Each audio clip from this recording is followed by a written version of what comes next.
Hello everyone, मैं सुधांशु और मैं अपने YouTube चैनल के स्टडी में आपका स्वागत करता हूं। मेरा आपसे वादा है कि आपको ये वीडियो देखने के बाद कोई और वीडियो देखने की जरूरत नहीं पड़ेगी। तो आइए शुरू करते हैं आज का अपना टॉपिक। तो शुरू करते हैं आज का हमारा टॉपिक पार्टनरशिप डीड। देखिए एक फर्म में दो पार्टनर है, एक का नाम है राम और एक का नाम है श्याम। तो एक फर्म में जब ये दोनों पार्टनर है तो इनका रिलेशन हुआ, पार्टनर्स बने, तो ये रिलेशन को कैसे डिफाइन किया जाएगा? ये जो रिलेशन है ये एग्रीमेंट के द्वारा डिफाइन किया जाएगा कि राम और श्याम एक फर्म में पार्टनर है। देखिए अब एग्रीमेंट क्या होता है? एग्रीमेंट दो तरीके के हो सकते हैं, या तो एक रिटन होगा या तो ओरल होगा।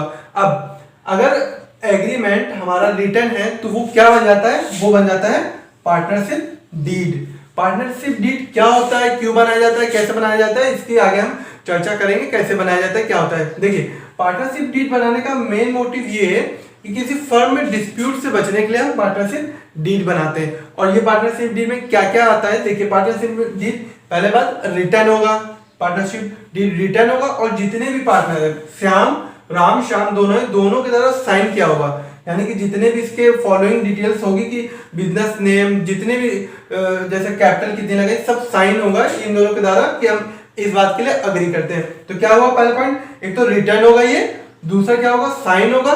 क्यों होगा? कि इन फ्यूचर अगर कोई डिस्प्यूट पार्टनर्स के बीच में कोई डिस्प्यूट आ जाता है तो इस डिस्प्यूट से बचने के लिए डीड बनाया जाता है।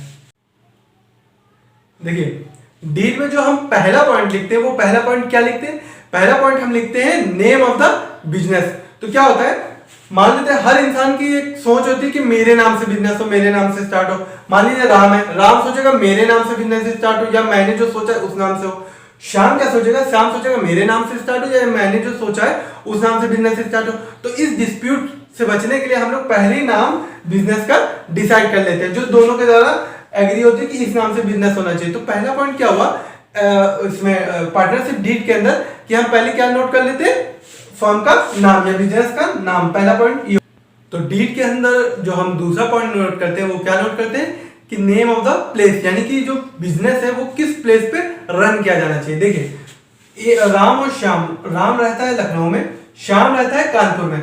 राम ये सोचेगा जो बिजनेस का प्लेस है वो लखनऊ में होना चाहिए, श्याम क्या सोचेगा? कानपुर में होना चाहिए, क्योंकि लखनऊ में इनको सुविधा होगी, श्याम को कानपुर में सुविधा होगी। तो हम पहले ही से डिसाइड कर लेते हैं कि जो बिजनेस है वो किस प्लेस पे रन किया जाएगा। तो सेकंड पॉइंट क्या होगा डीड का? कि प्लेस ऑफ द बिजनेस, यानी कि प्लेस क्या होगा बिजनेस का। फिर नेक्स्ट है partners name and address. Deed के अंदर जो पार्टनर्स है, मान लीजिए राम और श्याम दो पार्टनर है, तो उनका एड्रेस नेम मेंशन किया जाएगा और एड्रेस मेंशन किया जाएगा कि वो कहां से आते हैं, किस क्षेत्र से आते हैं। अब एक capital contribution by each partner.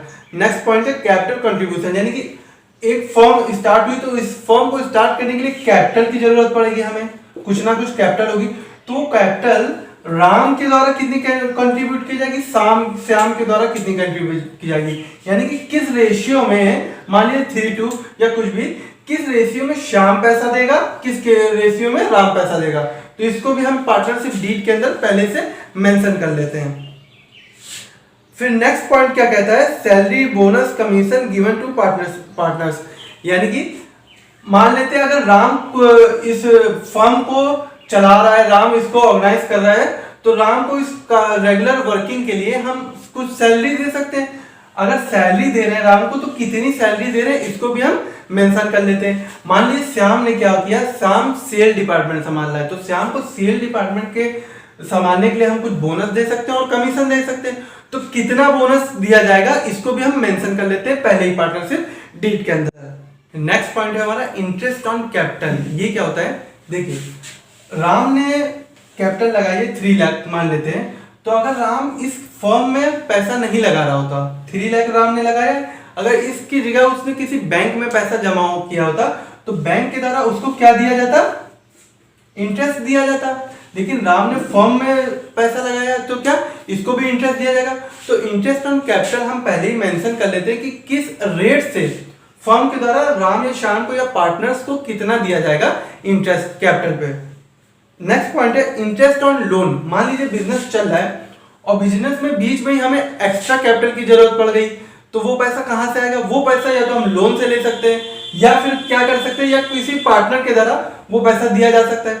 अगर किसी पार्टनर ने लोन दिया है तो किस रेट ऑफ इंटरेस्ट से हम उस पैसे को वापस करेंगे पार्टनर को, इसको भी रेट को मेंशन कर दिया जाता है।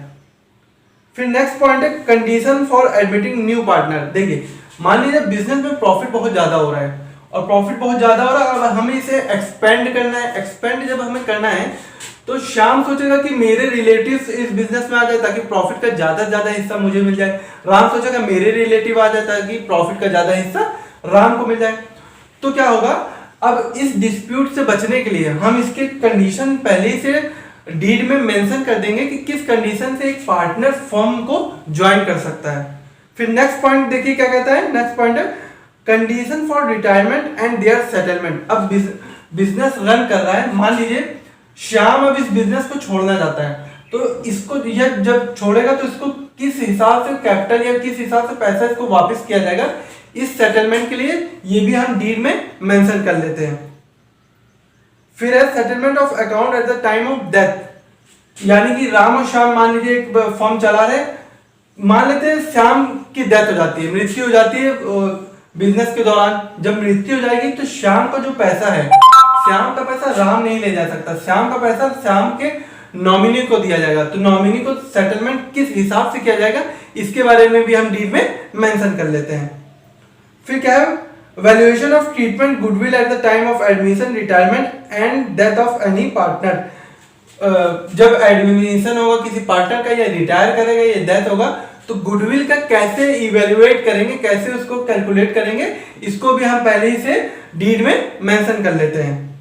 फिर डिसॉल्यूशन ऑफ पार्टनरशिप फर्म। मान लीजिए अब ये दोनों ने डिसाइड किया कि इस फर्म को हम बंद करना है, तो इसका सेटलमेंट कैसे किया जाएगा, ये भी हम पार्टनरशिप फर्म को सेटलमेंट के लिए कैसे बंद किया जाएगा, तो ये भी हम इस सेटलमेंट को भी हम डीड में मेंशन कर लेते पहले ही से। हमारा आज का टॉपिक आपको स्क्रीन पे नजर आ रहा होगा, आप इसको स्क्रीनशॉट ले लीजिए, पढ़िए, समझिए और इसका रिवीजन करिए। आई होप हमारा आज का टॉपिक आपको समझ में आया होगा। तो चैनल को सब्सक्राइब करें, लाइक करो और अपने दोस्तों के साथ ज्यादा से ज्यादा शेयर करें। धन्यवाद।